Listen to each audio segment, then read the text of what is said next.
ഇന്നലെ രാത്രി കിടന്നപ്പോൾ അരി വെള്ളത്തിലിട്ട് കിടക്കാൻ മറന്നത് കൊണ്ട് ഇന്ന് രാവിലെ എണീറ്റപ്പോൾ എന്തുണ്ടാക്കും എന്നുള്ള കൺഫ്യൂഷനായിരുന്നു.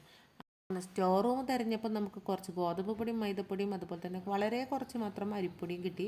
അങ്ങനെ അത് മൂന്നും കൂടി ഒരു മിക്സിയുടെ ജാറിലോട്ട് അല്പം ഉപ്പും കുറച്ച് തിരകിയ തേങ്ങയും കൂടി ചേർത്ത് കൊടുത്തിട്ട് കുറച്ച് വെള്ളം ഒഴിച്ച് നന്നായിട്ടൊന്ന് ദോശൻ്റെ ബാറ്ററിൽ അരച്ചെടുത്ത്. പിന്നെ വിറകൊക്കെ കത്തിച്ച് നമ്മുടെ ദോശക്കല്ല് ചൂടായി വന്നപ്പോൾ കുറച്ച് എണ്ണ ഓയിലൊക്കെ തൂവി കൊടുത്തതിന് ശേഷം നമ്മൾ അരച്ച് വെച്ചിട്ടുള്ള ഈ ഒരു ദോശൻ്റെ ബാറ്ററി ഇതുപോലെ വട്ടത്തിൽ നീട്ടി വെക്കണം പരത്തി കൊടുത്തു.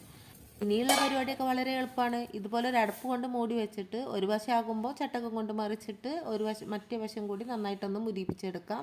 ഇനി ബാക്കിയുള്ള മാവും കൂടി ഇതുപോലെ പരത്തി ചുട്ടെടുത്താൽ ദോശേൻ്റെ പരിപാടി കഴിഞ്ഞു. ഇന്ന് ഞാൻ ഇതിലോട്ട് സ്പെഷ്യലായിട്ട് കറിയൊന്നും ഉണ്ടാക്കുന്നില്ല. ഇന്നലത്തെ മീൻ കറി ഉണ്ട്. അപ്പോൾ ഈ ദോശയ്ക്ക് നല്ല രുചിയാണ്. ഇനി കറിയൊന്നും ഇല്ലെങ്കിലും ഒരിത്തിരി പഞ്ചസാര ഉണ്ടായാൽ തന്നെ ഈ ഒരു ദോശ അടിപൊളിയായിട്ട് കഴിക്കാൻ പറ്റും. വീഡിയോ ഇഷ്ടപ്പെടുകയാണെങ്കിൽ ഒന്ന് സബ്സ്ക്രൈബ് ചെയ്ത് കൂട്ടാക്കണേ.